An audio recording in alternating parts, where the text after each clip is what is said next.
Hi, welcome back. We're in Module 2 and we are now down to Section 4 where I wanted to talk to you about the order of operations in math.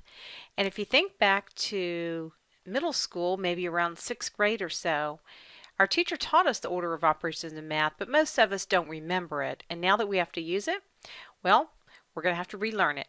So let's go ahead and flip over to Excel and I'll show you what the order of operations actually is. Math of any kind will always follow the order of operations. Excel will look through your formula, and if it sees anything in parentheses like you see here, it will do what's in parentheses first. There's no exceptions to that. Then it will look for any exponents, and that would be if you had 4 to the second power, for example. Then it will look for any multiplication or division, and then addition or subtraction. I want to go ahead and give you a good example of why you need to write your formulas keeping this in mind, because if you don't write them correctly, your answers will be wrong and you won't even know it. I want to come over here to cell A8 and I'm going to go ahead and put in here April projections. What I'd like to do is predict what my April sales are going to be and also what my April expenses are going to be. There are a lot of ways to do this, but let's say that we want to take our first month and our last month and just divide by 2. That's all we want to do. I'm going to go ahead and put my equal sign in here. I'm going to have it add my first month plus my last month, which in this case happens to be B2 plus B4.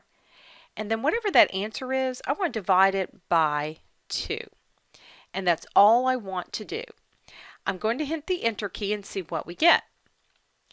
Now if you notice we got 262.5 and we can look at this very easily and tell that answer is not correct. But if you're working with a long list of numbers, it's not always that easy to eyeball it.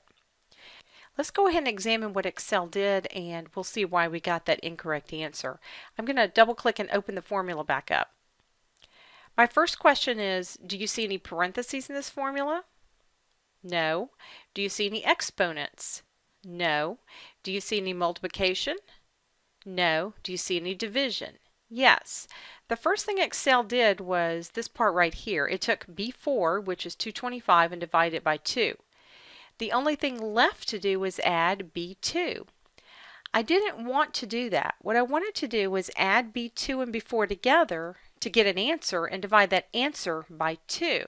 So if you notice what I've done is just enclose that B2 plus B4 in parentheses so that we do that first. And now if I enter, notice I get a totally different answer. When I go back and look at this now, if I said, are there any parentheses? You can see there are, and it's going to add my first and last month together, get an answer, and divide it by 2. Let me go ahead and just do the expenses again just to show you one more time. I'm going to start with equals. I know that I want to add my first month and my last month together first, so I'll go ahead and close that in parentheses, and then I'm going to divide the whole thing by 2. And you can see in this case it's 167.5. Now I could practice one more, but I'm going to go ahead and use the fill handle and copy that across, and now you can see I have all of my answers.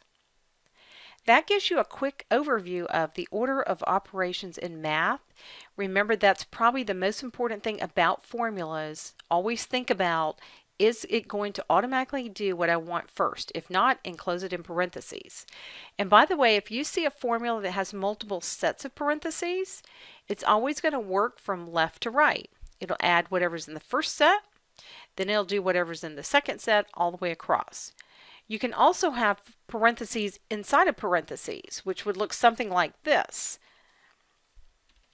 That's called nested functions. When you have something like that, it's going to do the inner ones first and then go back and do the outer ones all the way across. And you can have up to 10 levels of those. We'll see some of those as we move along as well. But that's your order of operations.